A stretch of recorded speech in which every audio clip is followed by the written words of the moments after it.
नमस्कार मेरे प्यारे दोस्त, मैं आपका मित्र राज सर, आपके अपने ही चैनल इंटर वाला बीपीएससी गुरु पे स्वागत है। अगर आप इस चैनल पे नए हैं तो चैनल को जरूर सब्सक्राइब कर लीजिए, क्योंकि बहुत ही ऑथेंटिक चीज़ें आपको बताने वाला हूँ।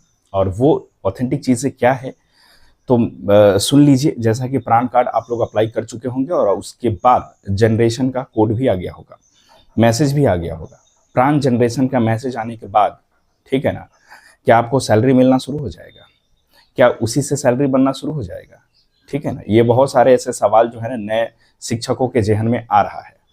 ठीक है, तो सैलरी कैसे मिलेगी, इस बात पे चर्चा करेंगे कि क्या सच में सिर्फ प्राण अप्लाई कर देने और प्राण जनरेट हो जाने के बाद ही सैलरी मिलने लगेगी?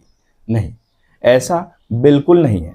प्राण जनरेशन होने के बाद भी आपको बहुत ऐसे कुछ प्रक्रिया और भी बची हुई है जिसे आपको करना बहुत ही जरूरी है। वो प्रक्रिया क्या है? जैसे कि प्राण जनरेशन का मैसेज आपको आने के बाद जैसे लिखा होगा प्राण कार्ड एक्टिवेटेड, ठीक है, या कोड एक्टिवेटेड, तो वो तो आप मान लीजिए कि प्राण जनरेशन का कोड आपके पास आ गया, चलिए ठीक बात है। एनपीएस का भी एक मैसेज आएगा, ठीक है, जो आपको कहेगा कि आपको कार्ड डाउनलोड कर सकते हैं, ठीक है ना। इस ये मैसेज आपको 1 दिन या 2 दिन बाद आ जाएगा। किसके 1 दिन 2 दिन बाद?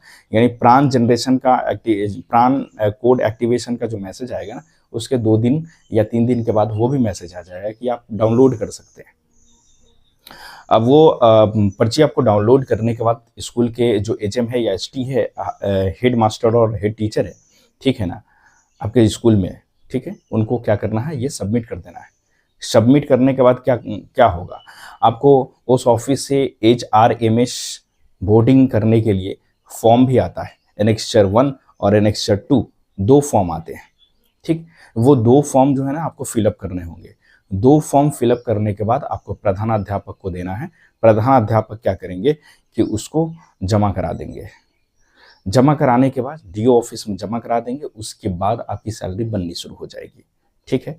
HRMS बोर्डिंग का जो फॉर्म है, ठीक है ना, वो फॉर्म आपको किस प्रकार का होगा और कैसे डाउनलोड होगा मैं आपको बताता हूँ।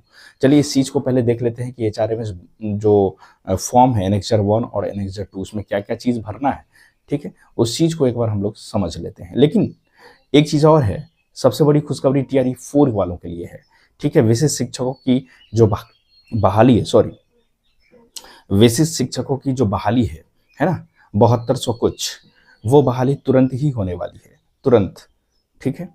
तो इसका भी हम लोग देख लेते हैं, क्योंकि बड़ी खुशखबरी निकल के आ गई है। इस चीज़ को भी हम लोग देख लेते हैं, ठीक है। और भी खुशखबरी मैं आपको वो भी बताने वाला हूँ, लेकिन वो अगले वीडियो में बताऊंगा। वो खुशखबरी क्या है कि डोमिसाइल नीति लागू होने वाला है, ठीक है। जी, आपने बिल्कुल सही सुना।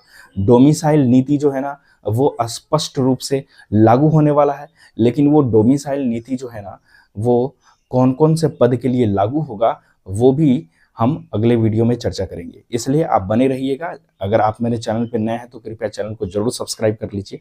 फिलहाल हम आपको दिखाने चलते हैं कि HRMS बोर्डिंग करने के लिए कौन से फॉर्म को फिलअप करना होगा। आइए देखते हैं। अब देख सकते हैं पैन कार्ड कोड एक्टिवेशन होने के बाद आपको HRMS का फॉर्म भी भरना होगा। और ये HRMS का जो फॉर्म भरना है वो आपको फॉर्म इस प्रकार का मिलेगा। देखिएगा लिखा हुआ है HRMS गवर्नमेंट ऑफ बिहार, ठीक है ना। First name, middle name, last name, gender भरना है, डेट ऑफ बर्थ भरना है, हाइट भरना है, ठीक है ना। मदर्स नेम, आइडेंटिफिकेशन मार्क्स जो आपके मैट्रिकुलेशन में दिए गए होंगे, ठीक है। मैरिटल स्टेटस, मैरिड है या अनमैरिड है वो चीज़ देना है। पति पत्नी का नाम यहाँ पे देना है। अगर महिला है तो पति का नाम, ठीक है। अगर नौकरी में मेल है तो वाइफ का नाम, ठीक है। यहाँ देखिएगा डिसेबल्ड, यस और नो। अगर आप डिसेबिलिटी हैं तो उसका भी वहाँ पे करना है। एक पासपोर्ट साइज फ़ोटो लगेगा। पर्सनल डिटेल्स यहाँ पे आपको यूज़ करना होगा। ब्लड ग्रुप आपको देना होगा। ईमेल आईडी है, मोबाइल नंबर है, देख सकते हैं।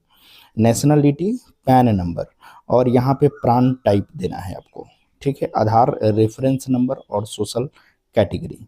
परमानेंट एड्रेस, ये तो पर्सनल डिटेल्स हो गया, और नीचे परमानेंट एड्रेस देना है जो आपका रेजिडेंशियल एड्रेस है, वो चीज़ आपको देना है। उसके नीचे आपको क्या देना है आप देख सकते हैं। एम्प्लॉय टाइप देना है, सर्विस टाइप देना है, कैडर है, ये पेरेंट डिपार्टमेंट है, करंट डिपार्टमेंट है, करंट डेजिग्नेशन है, करंट ऑफिस है, सोर्स ऑफ रिक्रूटमेंट है, ठीक है। ऑर्डर इशूइंग ऑफिस या अथॉरिटी, अपॉइंटमेंट जो है, order number, appointment, order date, joining, charge taken date, कब ज्वाइन किए, कब चार्ज लिए, ज्वाइनिंग टाइम, वो सब देना है। तो इन सब चीज़ों का जब आप फॉर्म फिलअप करेंगे तो बारीकी से ध्यान देना जरूरी है। और मैं तो कहूँगा कि आप क्या करें कि प्रिंसिपल से पूछ पूछ कर ही भरे, ठीक है ना, कि कैडर क्या होगा, ठीक है, पेरेंट डिपार्टमेंट क्या होगा, ज्वाइनिंग ऑर्डर डेट तो आपको पता है, ठीक है, ज्वाइनिंग टाइम भी पता है। तो कुछ ऐसे चीज़ें हैं जो आपको उनसे थोड़ा सा हेल्प लेना पड़ेगा, ठीक है ना। ये दूसरा है, एनेक्सर 2A है, HRMS बोर्डिंग का। जैसा कि मैंने पहले कहा कि 2 फॉर्म आपको मिलेंगे, वो फिलअप करने होंगे।